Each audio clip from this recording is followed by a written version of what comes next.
Nous nous sommes retrouvés en tant que jeunes chefs de bureau dans une formation sur les nouveaux principes du management, il y a 20 ans. Et les femmes, dans les couloirs, nous nous sommes dit que nous étions dans un grand écart avec la réforme de l'État que nous vivions au quotidien dans nos administrations. Nous avons créé Administration moderne, Agnès Arcier et moi, sur le constat que les femmes, les hautes issues des grandes écoles, n'arrivaient pas à trouver leur place dans la fonction publique. On était dans un contexte, à l'époque, où le politique reparlait de la promotion des femmes, de la cause des femmes, et prendre la parole en tant que femme, donner un regard de femme sur la réforme de l'État, ça nous a paru être la solution. Individuellement, chacune, nous n'y arrivions pas. J'ai rejoint Administration moderne parce que, comme le nom l'indique, il s'agissait de moderniser l'État et l'efficacité de l'administration. Et le nom indique bien que la question du genre n'est pas dans l'objectif en soi. Elle est un moyen pour atteindre ce résultat. Administration moderne, c'est d'abord la force du réseautage.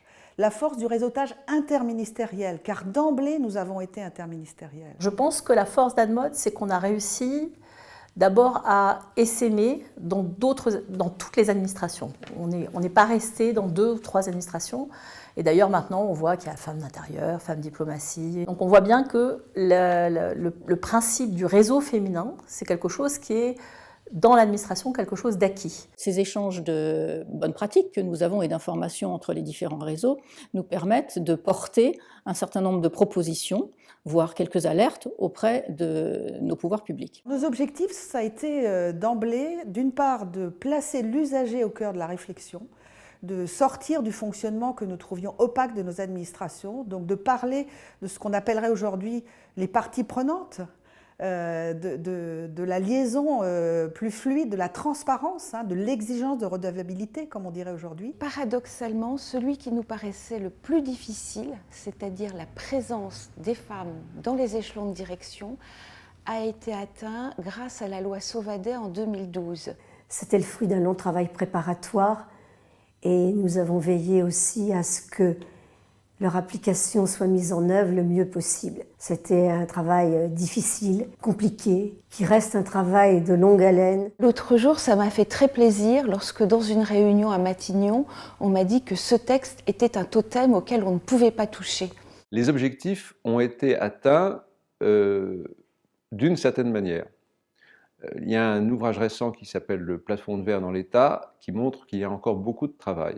La mutation des modes de management, le présentéisme, les urgences, l'impossibilité à planifier, je dois dire que ça n'a pas changé dans l'administration. Il me semble que les priorités pour demain sont d'étendre le champ de réflexion d'administration moderne à d'autres administrations, ou de les prolonger tout au moins vis-à-vis de l'administration hospitalière et de l'administration des collectivités locales. À moyen terme, je pense qu'il faut qu'on continue à promouvoir la parité des hommes et des femmes dans le monde du travail. Et il y a un thème qui me tient particulièrement à cœur, c'est le harcèlement au travail.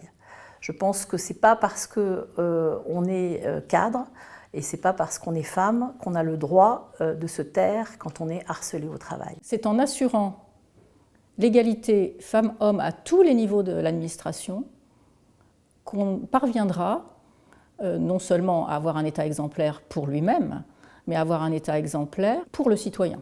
Administration moderne, c'est une vision d'il y a 20 ans qui est aujourd'hui encore plus d'actualité que jamais.